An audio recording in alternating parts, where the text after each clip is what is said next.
How are you feeling ahead of this one this weekend? Yeah, excited. Obviously, I've never played them, so a lot of anticipation for me.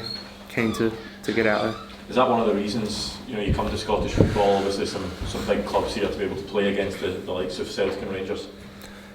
I mean, yeah, but I came here for Motherwell, so I want to perform every single week, and fingers crossed this week perform. The manager was talking about his record against Celtic. There's been a couple of draws in the last 4 games. Has he managed to instill a bit of belief in the players coming into this one that you feel you can go and get a result against them? Yeah, of course. I mean, I feel every week we have that belief, and especially after the result and the way that we played last week, everyone's been very focused this week in training, and especially for such a big game, we're all looking forward to it. Does the focus change during the week for a game like this? Obviously, the approach might have to change. Does it feel like a different week leading up to a game like this? No, I feel like it feels like a pretty similar week to what we'd normally do. We're not changing too much, so I mean, everyone knows that this is going to be a tough game, so we're all mentally prepared for that. The goal against Hibs, from a personal point of view, did that take a bit of weight off your shoulders? Yeah, I think especially because of the way that I had started the season with the injury and coming in a little bit later than expected, definitely for sure to get a goal that soon is great. What have you made of the move in general? Yeah, I'm happy, really happy with it, happy with the club, change room, coaching staff. My missus is here with the kid now, she's very happy, so yeah, happy with it. What made you come off? Did you have a virus that made you come off? Yeah, I think I got food poisoning, to be honest. I was struggling a lot, so I didn't do too well in the sheds when I came off at half time. Dodgy places in Motherwell. No, I didn't have anything, to be honest, too out of the ordinary. I think my body was just a bit run down from the travel, and then obviously I just didn't eat something that sat well with me, so yeah. I don't know if you were sort of similar flights to Lewis Miller. He was saying he was 5-6 hours in Heathrow. Were you similar flights? I think I was 3.5, 4 hours. I flew into Glasgow, he flew into Edinburgh, so a little bit different, but yeah, it was a big journey.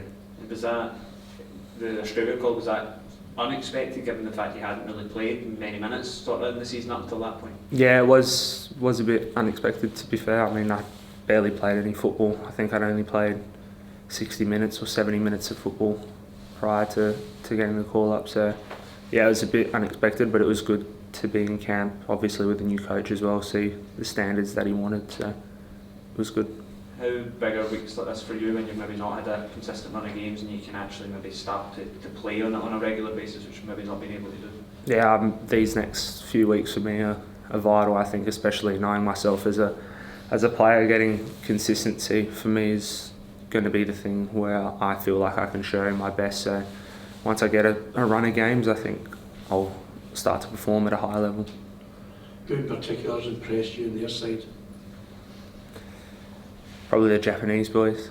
I mean, obviously played against them, sat on the bench and saw the quality that team has in the national team, and Maeda and Hatate and Kyogo, I feel like are top players. Is that something that you aspire to, this type of game, is where you can show the standard that you're at, and playing against that level can make you better? Yeah, of course. I mean, it's a big game for everyone, but like I said before, you want to perform at this level not only against these teams but every single week, because you don't win games by just beating big teams or putting in good performances against big teams. You need to do it every single week. You mentioned your family over now as well. How difficult was it when you were here, you got injured, your newborn child that wasn't here as well? Was that kind of a tough period to go through as well? Do you stand you in good stead with the character you had to show at that time as well? Yeah, it is difficult, but at the end of the day, it's football. I mean, it's what I signed up for. I mean, obviously I didn't sign up to get injured, but it's part and parcel of the game, and these things happen, and you just have to push through. Yeah. How have that, even though you were injured, is it that still use that period to kind of settle in, to get to know the guys? It seems to have changed your room, even though there's a lot of new players, seems to be quite tight already. Yeah, I mean, being injured, you're in here a lot more than what you would be if you're fit. So I was around the boys a lot more. It was a good time to settle in, get used to everyone, and yeah, it's a very good changing room. We have a very good changing room, so it's been good. And you mentioned, you know yourself, the consistency, you need that to be at the best. Is that something you've had through your career? You know, play 3 or 4 or 5 games and you're really up to speed? Yeah, well, I mean, last year, I guess you could say I was a bit of a late bloomer. Like last year was the first time where I'd put together more than 3 or 4 games in a row, and I was able to show what I could do. And I feel like this season's going to be the same. Once I get a run of games, I can show everyone in Scottish football what I can do.